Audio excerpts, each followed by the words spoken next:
Welcome to key talks. కొన్నిసార్లు అసలు effect కన్నా కొసరు సౌండ్ అనేది ఎక్కువ వినపడుతుంది.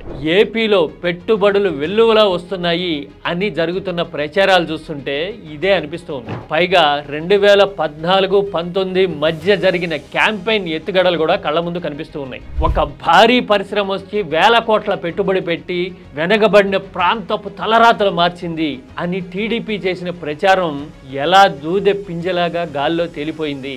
మనం ఒకసారి రీకలెక్ట్ చేసుకుందాం. అసలు రియాలిటీ ఏంటో చూద్దాం. ఒకసారి హిస్టరీని తిరిగేద్దాం. This is key talks.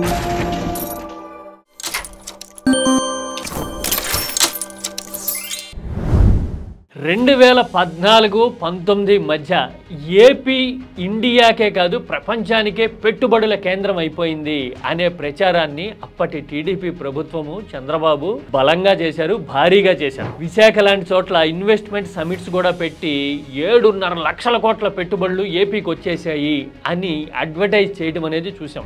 ఇదే వరుసలో ఎన్నికలకి ఏడాదిన్నర ముందు Asia pulp and paper APP అనే సంస్థ ప్రకాశం జిల్లాలో 20 నుంచి 24 వేల కోట్లు పెట్టుబడి పెడుతోందని భారీ పేపర్ మిల్లు వచ్చింది అనే ప్రచారానికి తెరతీసింది అప్పటి ప్రభుత్వం. దీని మీద నెలల తరబడి కథనాలు రాయడము, ఎంఓయూలు కుదుర్చుకున్నాము అని ఫోటోలు, ప్రెస్ రిలీజులు చేయడము జరిగిన తర్వాత 2018 చివరిలో వచ్చిన తర్వాత ఏకంగా ప్రజల మధ్యకెళ్ళి అసలు ప్రకాశం జిల్లా రూపురేఖలు మార్చే పరిశ్రమ మేము తెచ్చేశాము అని చంద్రబాబు, లోకేష్ చెప్పడాన్ని ఏపీ చూసింది. ఎన్నికలు వచ్చేసాయి, ఆ పరిశ్రమ రానే లేదు. ఏడాదిన్నర పాటు చేసిన క్యాంపెయిన్ మాత్రం చెవుల్లో రీసౌండ్ వస్తూ ఉండిపోయింది. 2019లో ప్రభుత్వం మారిన తర్వాత జగన్ దెబ్బకి ఆ ఏపీపీ వెళ్ళిపోయింది అనే ప్రచారం టీడీపీ మొదలుపెట్టింది. చాలా చిత్రమైన విషయం ఏంటంటే అదే ఏపీపీ జగన్ ఎఫెక్ట్ వల్ల మేము వెనక్కి వెళ్ళిపోయామనే ప్రచారంలో వాస్తవం లేదు అనే ప్రకటన కూడా చేసింది. తీరా ఆ తర్వాత కూడా ఆ పెట్టుబడి రాలా. ఏపీపీ ఏమైపోయిందో ఇప్పటి వరకు సోదిలో కూడా లేదు.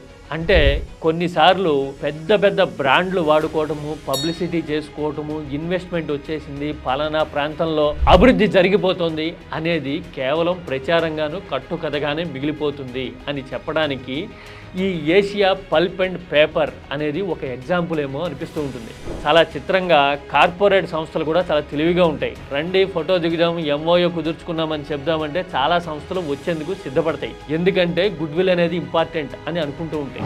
ఇదే అదునుగా కొన్ని ప్రభుత్వాలు పబ్లిసిటీ గేమ్స్ ఆడడము, గిమ్మిక్స్ చేయడము అనేది కళ్ళ ముందు కనిపిస్తూ ఉంటుంది. తీరా ఎన్నికలు అయిపోతే 5 ఏళ్ల పదవీ కాలం ముగిసిపోతే ఎంత వచ్చాయి, ఏం జరిగింది అనేది లెక్క చూస్తే గనక కళ్ళు బైర్లు కమ్మటం ప్రజలకి అలవాటుగా మారుతాం. ఇది ఏపీలో జరిగే ఒక పబ్లిసిటీ ప్రాపకాండా డిజైన్లో భాగం. మీరేమంటారు? Asia pulp and paper story మీకు గుర్తుందా?